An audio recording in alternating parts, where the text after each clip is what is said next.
El peor dolor no es el físico, ni siquiera la soledad. El peor dolor es el que viene de alguien en quien confías con los ojos cerrados. Y en mi caso, esa persona fue mi propio hijo. Nunca imaginé que alguien que salió de mí, que crié con tanto esfuerzo, con tanto amor, sería capaz de usar todo eso contra mí. Me llamo Lourdes Esteban. Tengo 78 años. Vivo en Zaragoza. Y esta es la historia de cómo lo perdí todo por confiar demasiado. No cuento esto para hacerme la víctima, sino porque sé que hay muchas mujeres como yo, que callan, con miedo, sin saber que aún es posible levantarse. La vida nunca fue fácil, pero siempre me las arreglé. Trabajé en una pequeña panadería durante casi 40 años. Me levantaba antes de que saliera el sol. Volvía a casa con los pies doloridos, pero con el corazón tranquilo, sabiendo que garantizaba el pan de mis hijos. Cuando me quedé viuda, hace 8 años, decidí bajar el ritmo. Vendí el piso grande donde viví toda la vida con mi marido y me mudé a un apartamento más pequeño, más fácil de limpiar y mantener. Con el dinero de la venta y lo que me quedaba de la pensión, abrí una cuenta aparte. Con eso podía vivir bien, tranquila. Era lo que más quería. Paz. Mi hijo mayor, Iván, empezó a aparecer más. Nunca había sido muy presente. Siempre decía que era por el trabajo, que la vida iba muy rápido. Pero después de mudarme, empezó a visitarme casi todas las semanas. Traía fruta. Preguntaba por mi salud. Decía que quería ayudarme con los papeles del banco. Al principio me pareció bonito. Pensé que estaba cambiando, que por fin valoraba lo que significa una madre. Pero hoy sé que aquello fue solo el principio de su plan. Un día llegó con un sobre en la mano. Me dijo que era un documento del seguro médico, que necesitaba mi firma para regularizar un beneficio, y que si no firmaba, podía perder derechos. Me pareció raro, pero hablaba con tanta convicción, con tanto cariño, que firmé sin leer. Siempre he sido desconfiada con los papeles. Mi marido me enseñó a no firmar nada a ciegas, pero en ese momento era mi hijo. ¿Quién desconfía de su propio hijo? Después de eso, las cosas empezaron a cambiar. Cosas pequeñas. En mi cuenta del banco aparecían movimientos que no reconocía. La tarjeta que usaba desde hacía años dejó de funcionar. Fui a la sucursal y la empleada miró la pantalla con cara extraña. Señora Lourdes, usted ya no es titular de esta cuenta. Pensé que estaba equivocada. ¿Cómo que no? Si yo la abrí, si yo tenía la tarjeta, si yo ingresé todo ese dinero. Llamó al gerente. Él, con toda la calma del mundo, me explicó que la cuenta había sido transferida mediante un documento de autorización total, con plenos poderes para gestionar. ¿El nombre autorizado? Iván Esteban, mi hijo. En ese momento se me heló el cuerpo. Sentí algo en el pecho que no sé explicar. Me levanté de la silla y salí de allí. No lloré, no grité, no monté un escándalo, pero por dentro era como si se me hubiera abierto un agujero en el estómago. Llegué a casa temblando. Fui directa al cajón donde guardaba mis documentos y busqué algo, cualquier cosa que me ayudara a entender. Y allí estaba, la copia del papel que había firmado semanas antes. Lo leí línea por línea y todo estaba claro. Le había dado plenos poderes. Podía mover mis cuentas, vender mis bienes, decidir por mí, y lo había hecho con mi propia mano. Me senté en el suelo del salón y me quedé allí horas. No sé cuánto tiempo pasó. Solo sé que el silencio de la casa parecía gritarme. En mi cabeza, una y otra vez. ¿Cómo fui tan tonta? ¿Cómo dejé que esto pasara? Pero en medio de ese desespero, algo en mí se encendió. Un recuerdo, una frase de mi marido. La confianza es algo serio, Lola, pero un papel firmado lo es aún más. Siempre guardaba copias de todo, por precaución, y esa costumbre me salvó. Sabía que tenía que hacer algo, pero antes necesitaba escuchar la verdad de su boca. Llamé a Iván. Contestó al tercer intento. Intenté mantener la calma, pero me temblaba la voz. Le pregunté sin rodeos, ¿por qué me hiciste esto? Y él, con la mayor naturalidad del mundo, respondió: Mamá, tú firmaste. Solo usé lo que ponía en el papel. No hice nada malo. Eso me destrozó. Colgué sin decir nada más. Solo sabía una cosa. No podía dejarlo pasar. Esa noche no dormí. Me quedé en el sillón del salón, con todos los documentos esparcidos a mi alrededor. Las manos me temblaban, pero la cabeza estaba clara. Por primera vez en mucho tiempo, no me sentía débil. Sentía rabia. Y esa rabia, en ese momento, me dio una fuerza que ni siquiera sabía que tenía. Sabía que no podía actuar sola. Necesitaba ayuda, pero de alguien que me escuchara de verdad, no de alguien que me dijera que esto pasa con los mayores, como si fuera normal. Pensé en llamar a mi hija menor, Marina, pero apenas hablábamos. Vivía lejos y siempre fue más distante. Entonces recordé a Carmen, una vieja amiga que había sido trabajadora social antes de jubilarse. Hablábamos de vez en cuando y sabía que ella me entendería. La llamé a primera hora. Respondió con esa voz cálida de siempre y, al contarle lo que pasaba, vino a verme ese mismo día. Llegó con una carpeta, un cuaderno y los ojos llenos de preocupación. Leyó los papeles despacio, con calma. Luego me miró y dijo: «Lourdes, lo que te han hecho es grave, pero no es irreversible. Vamos a pelear». Esa frase me dio un refugio. Apuntó todo. Me pidió que reuniera cualquier cosa que demostrara que me habían engañado. Notas, mensajes, audios, cualquier detalle. Recordé un día en que Iván me dijo que solo necesitaba mi firma para arreglar algo del seguro y que me lo había escrito por mensaje. Abrí el móvil y ahí estaba. «Es solo un papel del seguro, mamá. Confía en mí». Se lo enseñé a Carmen, que lo anotó en su cuaderno y dijo que eso podía servir. Esa misma semana me llevó a un abogado especializado en casos de abuso contra mayores. Se llamaba Ramón, un señor serio, directo, con mirada atenta. Escuchó todo en silencio y luego dijo: «Tenemos un camino, doña Lourdes. Es difícil, pero posible». Me explicó que podíamos pedir la nulidad del documento por abuso de confianza y mala fe. La clave era demostrar que no sabía lo que firmaba y que me habían manipulado. Era justo eso. Mientras Ramón se ocupaba de la parte legal, Carmen y yo armamos una cronología de todo lo que pasó. Las visitas de Iván, el día que trajo el papel, el bloqueo de la tarjeta, la visita al banco. Todo con fechas, copias, fotos. No sabía que sería capaz de organizar tanto, pero ese trabajo me daba un propósito. Me sacaba de la sensación de impotencia, y fue entonces cuando entendí cuánto nos enseñan a callar y aceptar. Porque desde que empecé a investigar a mi propio hijo, escuché comentarios absurdos. Una vecina me dijo: «Pero es tu hijo, Lourdes. Él sabrá lo que hace». Otra me soltó: «Mejor déjalo estar. Ya tienes una edad. No merece la pena el estrés». Y yo los escuchaba con un nudo en el pecho, porque era exactamente ese pensamiento el que mantenía atrapadas a tantas mujeres como yo, atrapadas en el silencio. Carmen me aconsejó que escribiera todo lo que sentía, no para enseñárselo a nadie, sino para ordenar mis ideas. Así empecé un cuaderno. Escribí desde el principio. La venta del piso, hasta la llamada fría de Iván.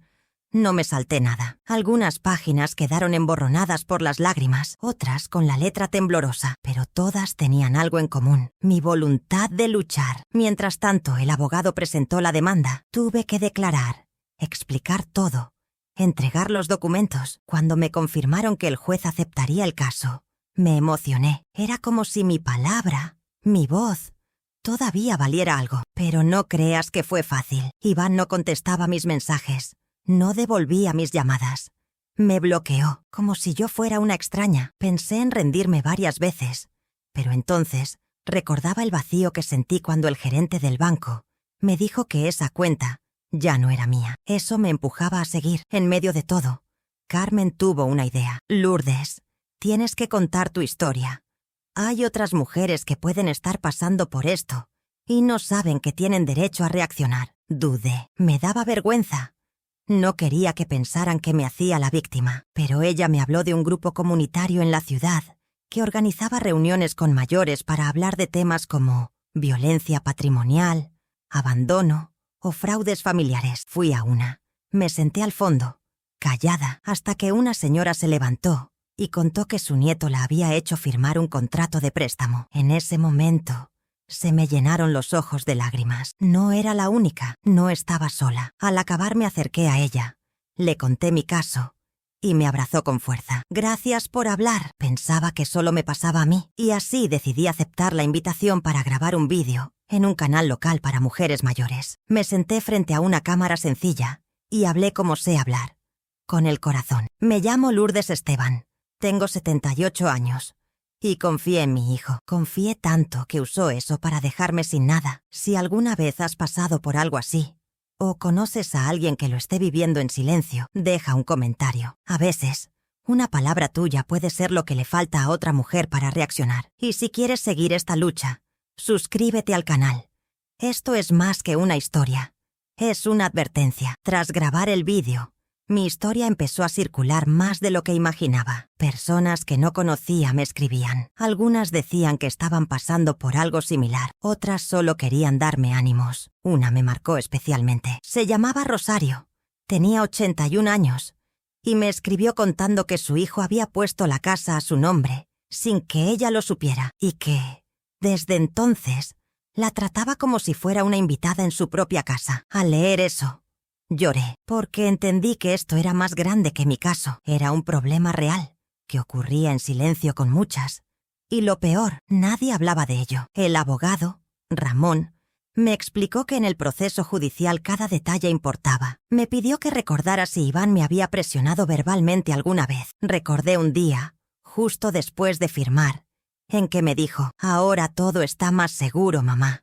Yo me encargo de todo». En su momento no pareció nada, pero ahora, con todo lo que pasó, sonaba como una advertencia disfrazada. Por desgracia, no tenía audios ni mensajes de eso, pero Carmen me recordó que lo importante era seguir juntando pruebas de que me habían inducido al error. Así empezamos a hablar con personas cercanas que hubieran oído algo o visto algún detalle. Una vecina, doña Elvira, contó que vio a Iván entrar y salir de mi casa con sobres en la mano y que un día él le comentó: «Ahora está todo bajo control». Firmó un testimonio sencillo confirmándolo. Ramón quedó satisfecho. Cada pieza sumaba. El juez fijó la primera audiencia. El proceso sería largo, pero esa sería la etapa clave: presentar todo lo que teníamos para pedir una medida cautelar y anular temporalmente el poder que Iván tenía sobre mis bienes. La idea era evitar que tocaran nada más hasta que todo se resolviera. La víspera de la audiencia, Carmen durmió en mi casa. Volvimos a organizar los papeles. Separamos carpetas, etiquetas.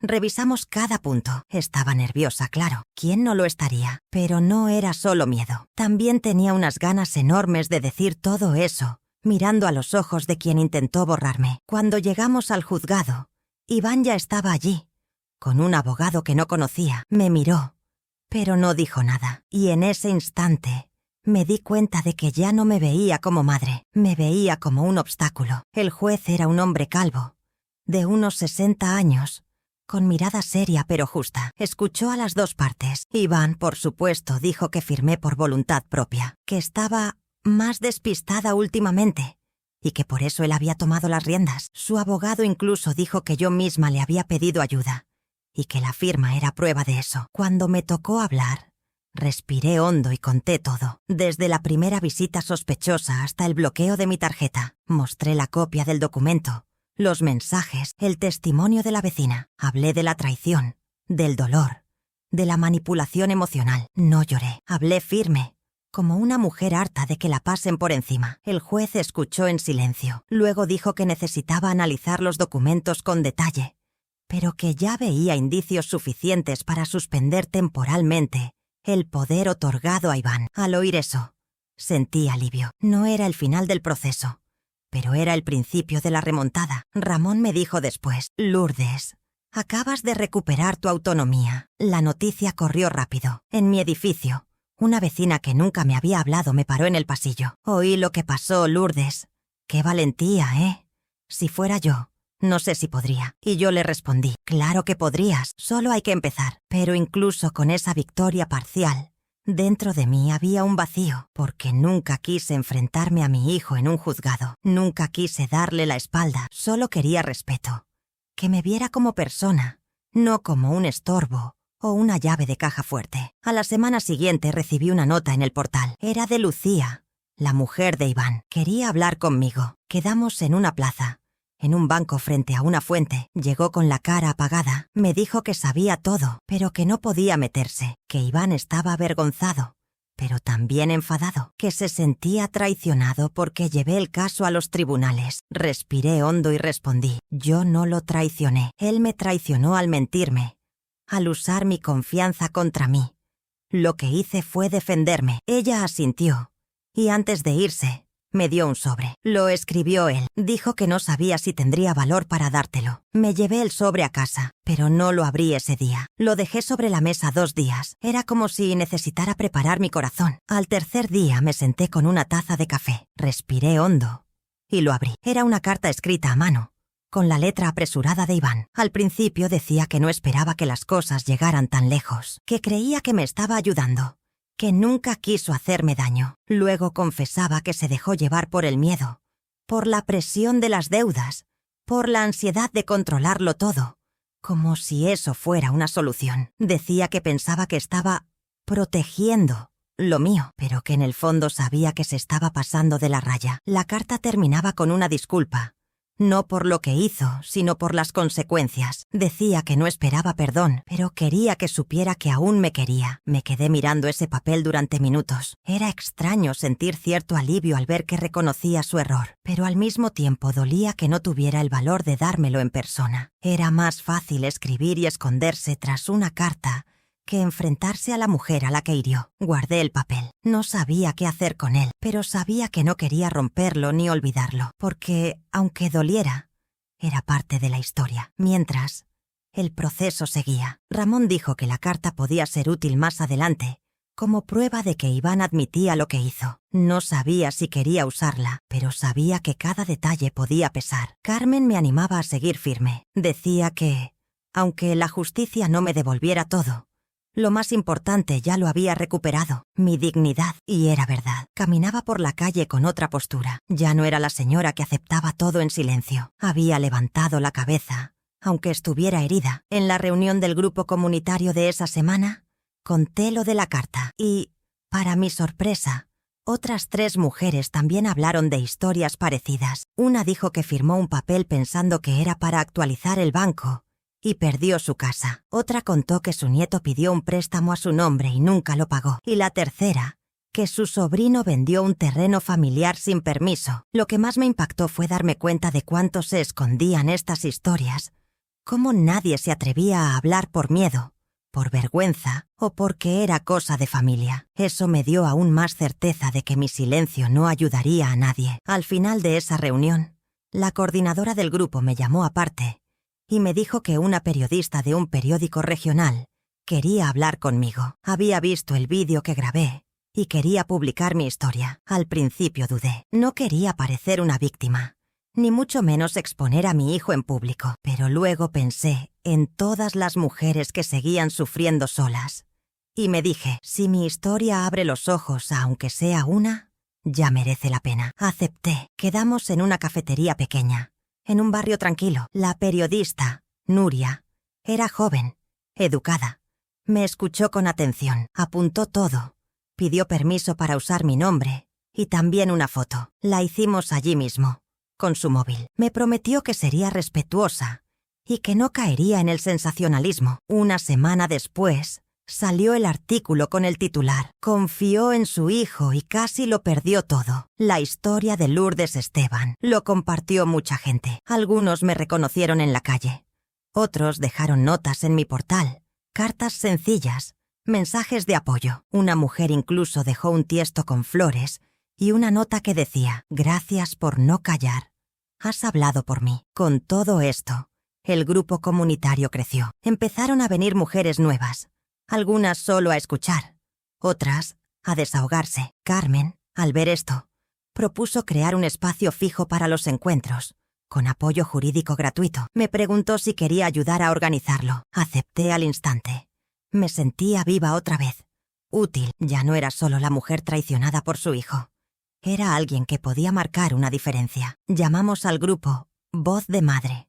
Simple, directo, lleno de significado, porque la mayoría de nosotras habíamos sido heridas por alguien de la familia. En esos encuentros conocí historias que me marcaron. Una señora, Mercedes, contó que su hijo no la dejaba usar su propio móvil. Otra, Pilar, dijo que firmar un contrato de autorización la dejó expulsada de su propia casa. Y lo peor, todas creyeron que solo estaban resolviendo un problema con alguien de la familia. El dolor de esas mujeres era el mismo que yo había sentido, y cada una de ellas me ayudaba a sanar un pedacito de mí. La conexión era sincera. Nadie juzgaba, nadie interrumpía, solo escuchábamos y entendíamos. Era una cura que ni un psicólogo podía dar. En uno de esos encuentros, decidí escribir una carta, no para Iván, sino para mí misma. Una carta como si hablara con la Lourdes de antes, la que aún creía que todo se resolvía con amor. En ella escribí: te equivocaste al confiar demasiado, pero tuviste el valor de levantarte. No fuiste débil, solo fuiste madre, y ahora eres madre y mujer, y las mujeres como tú ya no aceptan el silencio. Guardé esa carta junto a la de Iván, porque una representa lo que me hirió, y la otra lo que me curó. El tiempo pasó, pero no paré. Mientras esperábamos la fecha del juicio final, seguí yendo a los encuentros, ayudando a otras mujeres, organizando documentos y escribiendo en mi cuaderno. Ya no era solo un diario. Ese cuaderno era un espejo. Cada página contaba un pedazo de mi reconstrucción. Cuando me sentía más débil, releía todo lo que había superado. Eso me recordaba que, aunque me engañaran, no era una mujer derrotada. Un día, en un encuentro del grupo, Carmen propuso una actividad nueva: carta para el futuro. Cada mujer escribiría un mensaje para sí misma, para leerlo cuando todo estuviera resuelto. Algunas dudaron, otras se animaron. Yo fui de las primeras en coger papel y boli. Escribí cosas simples, pero ciertas, que no olvidaría el dolor, pero tampoco dejaría que me definiera, que no borraría mi pasado, sino que lo usaría como puente para ayudar a otras. Guardé esa carta en el fondo del cajón donde tenía los documentos del proceso, como si fuera un símbolo de esperanza. Fue una mañana lluviosa cuando recibí la llamada de Ramón diciendo que la audiencia final estaba fijada. Estaba barriendo el balcón cuando sonó el teléfono. Al oír la noticia me quedé parada unos segundos. El corazón se me aceleró. Había llegado la hora de enfrentarlo todo de frente. Carmen vino a verme ese mismo día. Pasamos horas revisando todo otra vez. Pruebas, mensajes, la carta de Iván, los testimonios. Me dijo: Lourdes, si el juez escucha con atención lo que tienes que decir, entenderá lo que te hicieron. Asentí, pero por dentro aún sentía miedo. No al juzgado, sino a ver a Iván otra vez. En los días siguientes, me preparé como si fuera un momento decisivo de mi vida. Elegí con cuidado la ropa que llevaría. Sencilla, pero con colores que me hacían sentir segura. Una blusa lila y una falda gris. Mi pelo, ya casi todo blanco, lo recogí con un pasador discreto. No quería parecer frágil. Quería que me vieran como alguien que sabe lo que dice. El día de la audiencia, Ramón pasó a buscarme temprano. En el camino al juzgado, el silencio en el coche era pesado. Me preguntó 2 veces si quería ensayar lo que iba a decir, pero preferí guardar las palabras en el corazón. Sabía lo que quería contar, y cuando llegó mi turno, hablé. Conté todo, con calma, sin rabia, sin lágrimas. Hablé de la confianza, de la traición, de la sorpresa, del silencio que usó para callarme. Mostré los papeles, las copias, los mensajes. Entregué al juez la carta de Iván y expliqué que no era para perjudicar a mi hijo, sino para demostrar que él sabía lo que hacía. Iván estaba allí, al otro lado de la sala. No dijo una palabra, no levantó la cabeza. Su abogado intentó quitarle importancia, diciendo que era un malentendido familiar, que él solo quería ayudar, que yo había estado de acuerdo. Pero el juez hizo varias preguntas y notó las contradicciones. En un momento miró a Iván y le preguntó si confirmaba que yo estaba lúcida el día de la firma. Él lo confirmó. Eso fue decisivo. El juez dijo que necesitaba unos días para analizar los documentos, pero que, con lo presentado, había indicios claros de mala fe y abuso de confianza. Respiré hondo. Carmen me apretó la mano. No era la sentencia final, pero era un gran paso. Salí de allí con una mezcla de alivio y tristeza. Alivio por ser escuchada. Tristeza por saber que nunca volvería a mirar a mi hijo de la misma manera. Al día siguiente me desperté con la cabeza ligera, pero el corazón aún apretado. Desayuné en el balcón, mirando los árboles mecerse. Soplaba fuerte, y eso me hizo pensar en cómo la vida puede cambiar de un momento a otro. Encendí la radio y escuché una noticia sobre un proyecto del ayuntamiento para apoyar a mayores víctimas de abuso financiero. Me emocioné. La sociedad empezaba a mirarnos. Por fin. Más tarde, Carmen me llamó para decirme que la habían invitado a hablar en una conferencia sobre protección legal de mayores y quería que yo participara. Le dije que no era oradora ni abogada. Ella respondió, pero eres testigo vivo de lo que mucha gente aún no se atreve a decir. Acepté. En los días siguientes, seguí recibiendo mensajes de mujeres que habían visto el vídeo, leído el artículo o oído hablar del grupo. Uno me marcó. Era de Teresa, de 84 años. Escribió, pensé que solo me pasaba a mí, pero tu historia me dio fuerzas. Hoy fui al notario a pedir copia de los papeles que mi nieto me hizo firmar. No sé qué encontraré, pero estoy lista. Eso me puso la piel de gallina, porque entendí que mi voz ya no era solo mía, se había convertido en un impulso para otras mujeres. Y en ese momento me di cuenta de que, aunque aún doliera la traición, aunque no supiera qué decidiría el juez, ya había ganado, porque ya no callaba. Y porque había hecho que otras voces se alzaran conmigo. La conferencia fue un sábado por la tarde, en un auditorio pequeño de la biblioteca municipal. Carmen llegó temprano conmigo y se quedó a mi lado todo el tiempo. Temblaba un poco antes de empezar, pero ella me tomó de la mano y dijo, solo vas a decir la verdad, y la verdad no necesita ser perfecta. Cuando pronunciaron mi nombre, caminé hacia el escenario sin bajar la mirada. Quería ver a la gente a la cara. Quería mostrar que no era la vergüenza lo que me llevaba allí. Era el valor de no aceptar que me borraran con una firma. Empecé contando quién era, no con títulos ni números, sino con mi historia. Soy Lourdes Esteban. Tengo 78 años.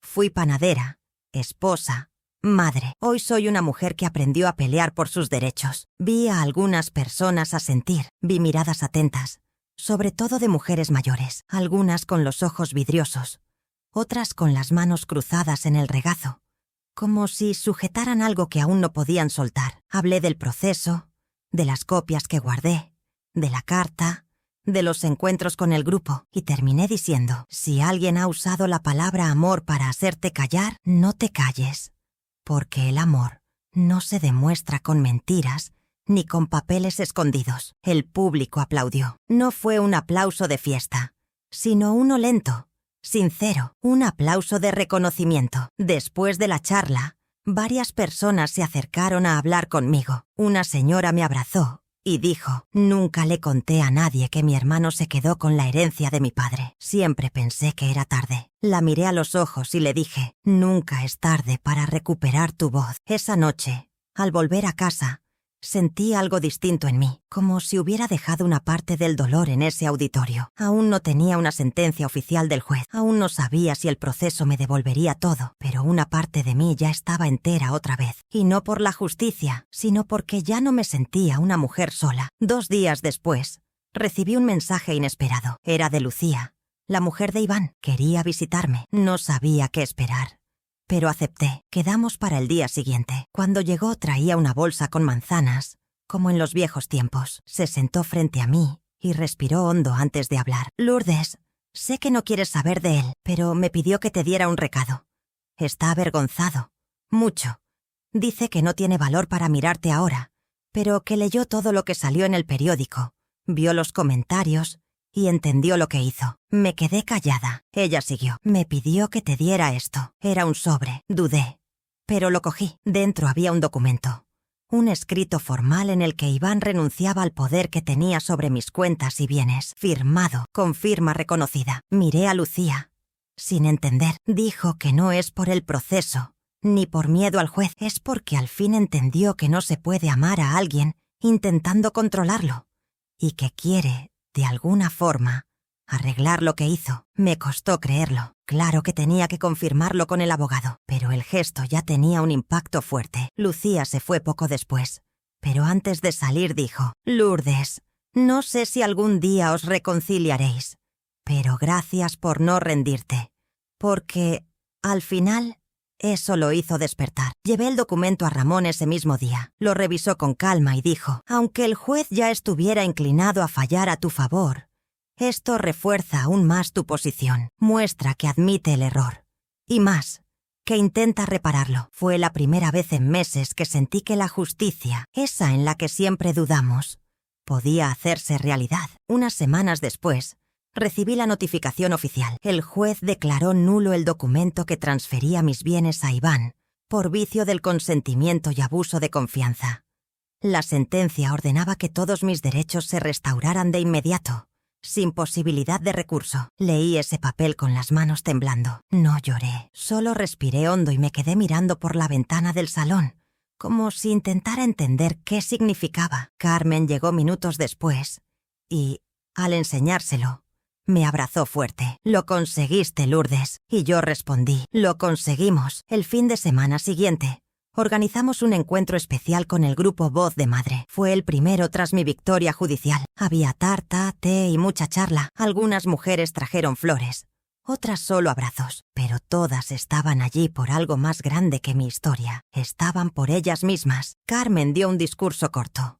Dijo: «Hoy, Lourdes ha demostrado que la edad no es una limitación, es experiencia, y que ninguna mujer es invisible cuando decide hacerse escuchar». Me emocioné. Luego me pidieron que leyera mi carta guardada, la de Carta para el futuro. La leí en voz alta. Con cada frase sentía que no era solo mi voz, era la voz de todas las que estaban allí. Y cuando terminé, hubo un silencio profundo, seguido de aplausos. No era el final, era el comienzo de una vida nueva. Tras ese encuentro, mi vida tomó otro ritmo. Seguía yendo a las reuniones semanales, pero ahora era distinto. Las mujeres me buscaban no solo para desahogarse, sino para pedir consejos, para preguntar sobre el proceso, los documentos, cómo empezar. Algunas traían sobres cerrados, otras carpetas llenas de papeles y dudas. Muchas no sabían ni por dónde arrancar. Y allí, en esa sala pequeña con sillas en círculo y una mesa de plástico en el centro, empezamos a construir algo más grande que nosotras. Carmen logró una colaboración con una abogada joven, Ana, que se ofreció a atender de forma voluntaria. En cada encuentro, explicaba cosas básicas que nadie nos había enseñado. ¿Qué es un poder notarial? ¿Cómo funciona un contrato? ¿Qué significa ser avalista? ¿Qué se puede y qué no se debe firmar sin testigos? Aprendí más en 3 meses con ella que en toda mi vida lidiando con papeles y burocracia. Y lo más importante, allí nadie nos trataba como tontas, viejas o incapaces. Todas éramos mujeres con historia, y eso marcaba la diferencia. En uno de esos encuentros conocí a Remedios, una señora de 83 años que andaba con andador y hablaba despacio, pero con una firmeza increíble. Cuando llegó dijo: «Vine porque oí la historia de doña Lourdes en la radio. Pensé que solo a mí me había pasado esta humillación». Contó que su sobrino le pidió que firmara un documento de la pensión y que, con eso, se hizo con todo. Ya no sabía cuánto cobraba al mes. La tarjeta la tenía él, y cada vez que preguntaba, le decía que todo estaba bien. Lloró mientras hablaba. Dijo que se sentía como una niña alimentada con migajas. Me quedé callada un momento. Luego me acerqué y le dije: «Remedios, ahora estás aquí, y eso ya es un comienzo». Me abrazó como si me conociera de toda la vida. Ahí entendí que lo que habíamos creado iba más allá de un grupo de apoyo. Era una red de mujeres que se sostenían con la verdad. En esa misma época, recibí otro convite: participar en una charla en un instituto con alumnos de último curso. La idea era hablar sobre el respeto a los mayores y cómo las decisiones de la juventud afectan vidas enteras. Al principio me pareció raro. ¿Yo, en un aula llena de adolescentes? Pero luego lo pensé mejor. Tal vez si alguien hubiera hablado con Iván de joven, habría tomado otras decisiones. Acepté. El día de la charla, entré en el aula con la profesora. Los chicos me miraron con curiosidad. Algunos se reían entre ellos, otros cuchicheaban. Pero cuando empecé a hablar, el ambiente cambió. Conté de forma sencilla que firmé un papel por confiar en quien no debía, y que eso casi me costó todo. Hablé de límites, de honestidad, de que amar no es controlar. Al final un chico levantó la mano y dijo: «Mi abuela vive con nosotros, y a veces la trato mal sin darme cuenta». Creo que nunca me paré a pensar en lo que ha pasado. Se me hizo un nudo en la garganta. Respondí: «Aún estás a tiempo de cambiar». La profesora lloraba. Al salir, una alumna se acercó y me dio una nota. Escrita a mano decía: «Me has dado ganas de conocer la historia de mi abuela. Gracias». Guardé esa nota en el mismo cuaderno donde escribo todo. Era otro recuerdo de que mi dolor se había convertido en un puente. Poco después, Carmen propuso que registráramos el grupo como una asociación formal. Eso nos abriría puertas para recibir ayuda del ayuntamiento, conseguir más espacio y ampliar la atención. Acepté con ilusión. Nos pusimos con los papeles, el estatuto, las reuniones, las actas. Y así, Voz de Madre se convirtió en una asociación reconocida legalmente. Empezamos a recibir apoyo de centros comunitarios, invitaciones a entrevistas, incluso una pequeña subvención para comprar materiales. Pero lo más emocionante fue recibir una carta de una fundación internacional que decía que nuestra historia había sido recomendada para un proyecto de apoyo a mujeres mayores en América Latina. Querían traducir nuestro material, compartir nuestra experiencia. Me quedé en shock. ¿Quién iba a imaginar que una señora de Zaragoza, traicionada por su hijo, se convertiría en un símbolo de resistencia para mujeres de todo el mundo? Pero, aún con todo esto, el vacío por Iván seguía conmigo. No era rabia, era una especie de duelo extraño, como si hubiera perdido a alguien que aún estaba vivo. Lucía me escribía de vez en cuando, contándome que él estaba más callado, más distante. Un día me llamó y dijo, me preguntó si puede visitarte. Le dije que solo tú puedes decidir. Me quedé pensando en eso días enteros, hasta que respondí que venga, pero sin prisas, cuando se sienta preparado y cuando esté dispuesto a escuchar. 2 semanas después, al atardecer, sonó el timbre. Abrí la puerta y era él. Estaba distinto, más delgado, con ojeras. Traía una bolsa de pan y una expresión confusa. No dije nada, solo abrí la puerta y lo dejé pasar. Iván entró en silencio. Caminó despacio hasta la cocina, como si cada paso pesara más que el anterior. Dejó la bolsa de pan en la mesa y acercó una silla, pero no se sentó hasta que yo le hice un gesto. Me limité a señalar con la cabeza. Se sentó, bajó la mirada, se frotó las manos, nervioso. El silencio entre nosotros era denso, lleno de cosas no dichas. Durante unos minutos ninguno habló. Luego, él empezó. Mamá, sé que no merezco estar aquí y que quizá ni quieras escucharme, pero tenía que intentarlo. Su voz era débil, muy distinta del tono seguro que usaba cuando me engañó. Ahora era solo un hombre perdido. Contó que, después de todo lo que pasó, no podía dormir, que le daba vergüenza salir de casa, que evitaba a los amigos, a los compañeros del trabajo, incluso a su hija, porque no sabía cómo explicar nada. La verdad, mamá, es que me creí listo. Pensé que estaba haciendo lo correcto, que estaba cuidando de todo por ti. Pero en el fondo, quería control. Quería tener tu vida en mis manos, como si eso me hiciera alguien importante. Pero cuando te vi luchando, hablando en público, ayudando a otras mujeres, entendí quién eres. Y entendí el tamaño de mi error. Escuché todo. No lo interrumpí. Solo dejé que hablara. Luego sacó una hoja doblada del bolsillo. Era otra carta. Pero, a diferencia de la anterior, esta la leyó en voz alta. Decía que no solo se arrepentía de lo que hizo, sino de en quién se había convertido durante todo el proceso. Que el poder que creía tener era, en realidad, miedo disfrazado. Miedo a perder espacio, a ser irrelevante, que usó mi amor como excusa y que ahora entendía que el amor verdadero es libertad, no control. Cuando terminó de leer, respiré hondo. No lloré, pero sentí que todo mi cuerpo se relajaba. Le dije, Iván, lo que hiciste me hirió profundamente. Me hizo dudar de mí, de mi cordura, de mi valor como madre, pero decidí no vivir en el dolor. Y por eso, decido escucharte. No sé si algún día olvidaré, pero tal vez, con el tiempo, encontremos un nuevo camino. Asintió y no pidió nada más. No intentó justificarse, ni forzar una reconciliación. Solo se quedó allí, callado, como si supiera que ahora el tiempo tenía que hacer su trabajo. En los días siguientes, me visitó más veces. No hablábamos del pasado. Hablábamos de mi nieta, de su colegio, de las reuniones del grupo, de la huerta comunitaria que empezamos con las mujeres del barrio. Era como si estuviéramos construyendo una relación nueva, con ladrillos pequeños, pero firmes. Y notaba que él también estaba cambiando. Un día me dijo, mamá, estoy pensando en donar parte de lo que gané mientras tuve el control de tu cuenta. No para ti, sino para el grupo Voz de Madre, porque sé que lo que hice no se puede borrar. Pero quizá esto ayude a otras mujeres a no pasar por lo mismo. Me quedé callada un momento. Luego respondí, hazlo si es de verdad.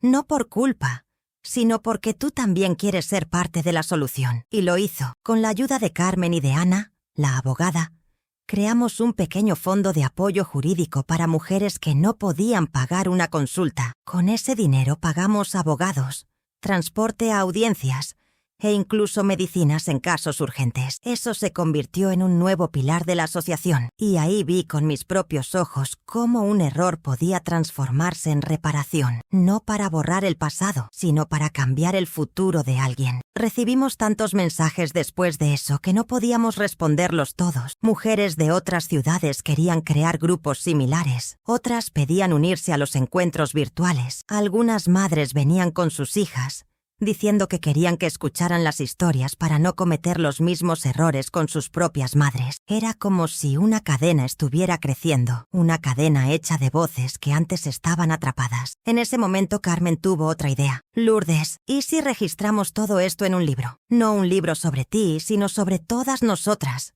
con las historias, los aprendizajes, las alertas, algo sencillo pero real. Acepté al instante, y así empezamos a escribir. Cada semana, una mujer escribía una carta, un relato o un desahogo. Ana lo organizaba, Carmen lo revisaba, y yo unía los textos con pequeñas reflexiones. El libro se llamó Voz de Madre, historias que no caben en el silencio. Lo presentamos en una plaza de la ciudad, con el apoyo del ayuntamiento y la presencia de muchas mujeres del grupo. Fue un día precioso. Había música, comida sencilla y muchos abrazos. Algunas lloraron solo con tener el libro en las manos. Otras decían que era el primer evento en el que se sentían realmente representadas. Y cuando miré a un lado, vi a Iván allí, de pie, junto a Lucía, con una flor en la mano. No intentó acercarse.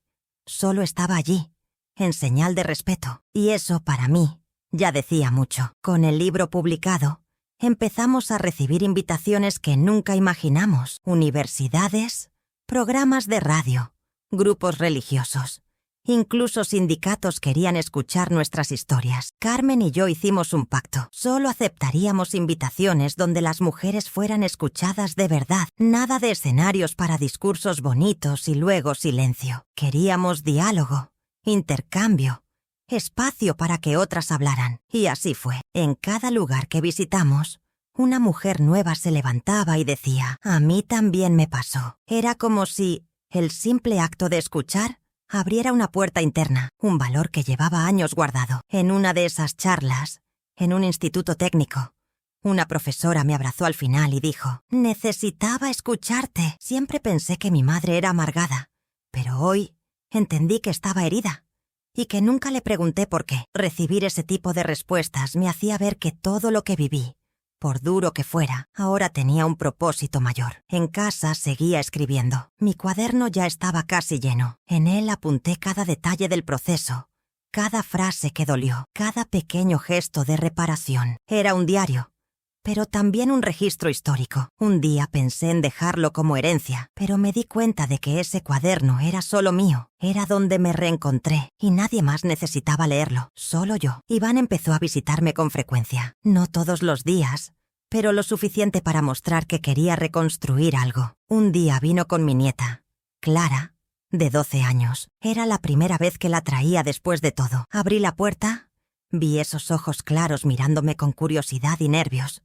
Y lo único que hice fue agacharme y decir, «Eres muy bienvenida aquí». Ella sonrió y se lanzó a mis brazos. Iván me miró con los ojos húmedos. No dijimos nada en ese momento, pero sabíamos que era el primer ladrillo de un puente nuevo. Esa tarde hice un bizcocho de yogur y café con leche. Nos sentamos los tres en el balcón, como en los viejos tiempos. Clara hablaba del cole, de sus amigas, de la guitarra nueva que le habían regalado. Yo escuchaba y sonreía. No fingía que todo estaba sanado, pero disfrutaba ese momento como un regalo, porque, en el fondo, eso era. Unas semanas después, recibí una llamada del ayuntamiento. Estaban creando una campaña para orientar a mayores sobre estafas y fraudes familiares. Querían usar fragmentos del libro y hasta testimonios en vídeo. Me pidieron permiso para incluir mi intervención de la primera entrevista. Acepté, no por vanidad, sino porque entendí que cada mujer protegida por esa información valía más que mi cara escondida. La campaña se lanzó en octubre,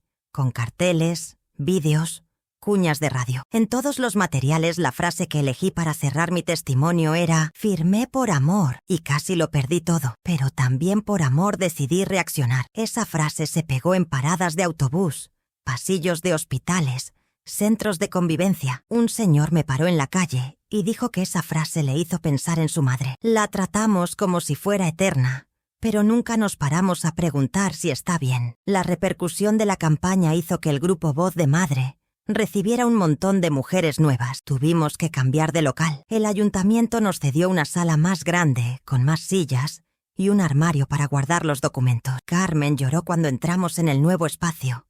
Dijo, «Mira hasta dónde hemos llegado, Lola». Y yo respondí, «Y pensar que todo empezó con una firma escondida». En esa misma época, Iván me propuso una charla. Fuimos a pasear al parque. Me dijo que quería darme las gracias por no cerrar la puerta, por dejarle volver poco a poco. Me perdí, mamá, y podrías haberme dejado ahí, pero me mostraste el camino sin gritar, sin humillar, solo siendo tú. No supe qué responder. Solo le tomé la mano y seguimos caminando en silencio. A veces pensaba si todo esto habría pasado si hubiera leído ese papel con atención, si hubiera dicho no. Pero luego entendía que el error no fue confiar, fue lo que él hizo con mi confianza. Y que, por doloroso que fuera, esa caída me llevó a lugares que nunca habría conocido si me hubiera quedado callada, invisible, en silencio. Ya no era la misma mujer que se quedó sentada en el suelo del salón llorando con un papel en la mano. Ahora era Lourdes Esteban, fundadora de Voz de Madre.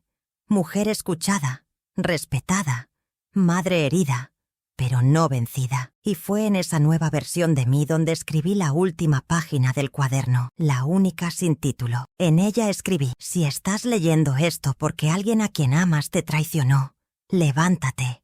No estás sola, y no importa cuántos papeles te hayan quitado, todavía tienes voz. El grupo Voz de Madre siguió creciendo. A veces me paraba a mirar todo aquello y pensaba, ¿habría pasado esto si me hubiera callado? Tal vez no, tal vez habría acabado mis días manipulada en silencio, tratada como una vieja sin utilidad, con miedo hasta de abrir la boca. Pero la decisión que tomé lo cambió todo. Y cuando otras mujeres empezaron a levantarse también, entendí que lo que nació allí ya no era solo mío, era un movimiento. Recibimos una invitación para participar en una conferencia nacional sobre protección a la mujer mayor. Fui en representación del grupo junto a Carmen y Ana. Fue emocionante.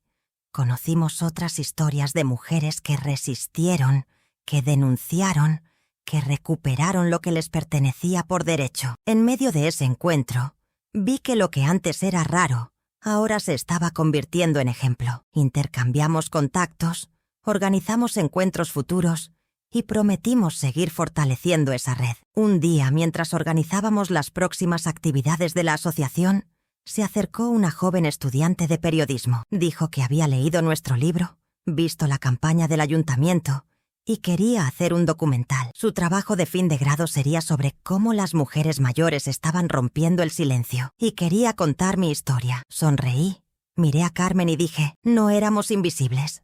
Ahora hasta quieren grabar nuestra voz, y la verdad es que eso nos llenó de orgullo. El documental se hizo con cuidado. Grabamos en varios sitios, en el grupo, en el parque, en mi casa, en el centro donde recibimos apoyo jurídico. Mostramos todo como era, sin maquillaje, sin adornos. Y cuando se proyectó por primera vez, en un auditorio lleno, no había una sola persona que no estuviera emocionada. Al final, una joven llorando dijo, mi abuela pasó por esto, pero nunca lo contó. Hoy está aquí a mi lado. Y por primera vez, la vi con la cabeza alta. Después de eso, Clara, mi nieta, empezó a pedirme que le contara más historias, no solo de lo que pasó con Iván, sino de mi vida, de la panadería, de mi matrimonio, de su infancia. Decía, quiero saberlo todo, abuela. Estás llena de cosas que no conocemos. Eso me hacía sonreír. Porque, al final, ese era el verdadero legado. No el dinero, ni los bienes, sino la historia, la memoria, el valor de hablar. Iván seguía presente. A veces, tímido.